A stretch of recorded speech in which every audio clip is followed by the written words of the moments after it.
नमस्कार, जय शिवराय मित्रांनो. माझं नाव प्रतीक सुधीर चव्हाण. तर मागच्या भागात आपण पाहिलं की लुटीचं लुटीचा अर्थ काय असतो, म्हणजे लूट कशाला म्हणायची.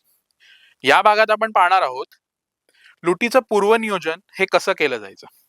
तर लूट ही नक्की वर्षाच्या कुठल्या काळात केली जायची ह्याच्यापासून आपण सुरुवात करूया. तर लूट ही कधीही तीव्र उन्हाळा किंवा तीव्र पावसाळ्यात केली जात नसे.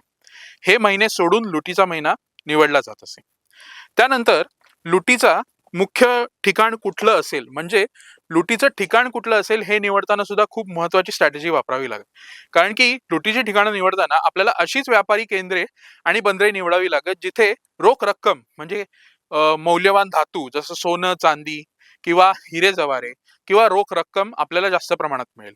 कारण की ते उचलून आणायला खूप सोपं असतं.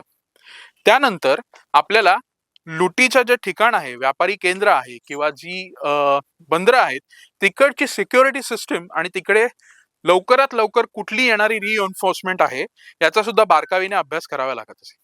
कारण समजा लूट सुरू झाली आणि तिथे त्यांची रिएन्फोर्समेंट पोहोचली तर आपल्यालाच प्रॉब्लेम होईल. त्यानंतर सगळ्यात महत्वाची गोष्ट म्हणजे की लुटीच्या वेळेला शत्रूचं सैन्य कुठे गुंतलंय हे सुद्धा आपल्याला माहिती असणं गरजेचं आहे. शेवटची गोष्ट म्हणजे लुटीचा मार्ग. आता उदाहरणार्थ मी तुम्हाला सांगतो, सुरतला जाण्याचा जो मुख्य मार्ग होता तो होता औरंगाबाद मार्गे अंकाई, सटाणा, नंदुरबार, सुरत असा होता. पण महाराजांनी हा ट्रेडिशनल रस्ता नाही घेतला. त्यांनी जव्हार आणि रामनगरच्या राज्याच्या मार्गे रस्ता निवडला आणि तिथून ते सुरतला पोहोचले. त्यांनी जवळपास 500 किलोमीटरचा अंतरातला 100 किलोमीटरचा रस्ता हा घनदाट जंगलातून पार केला. कारण की हा रस्ता कोणाच्याही परिचयाचा नव्हता. यासाठी जव्हार आणि रामनगरच्या राजांनी सुद्धा त्यांना मदत केली. तर ही माहिती तुम्हाला कशी वाटली कमेंटद्वारे नक्की कळवा.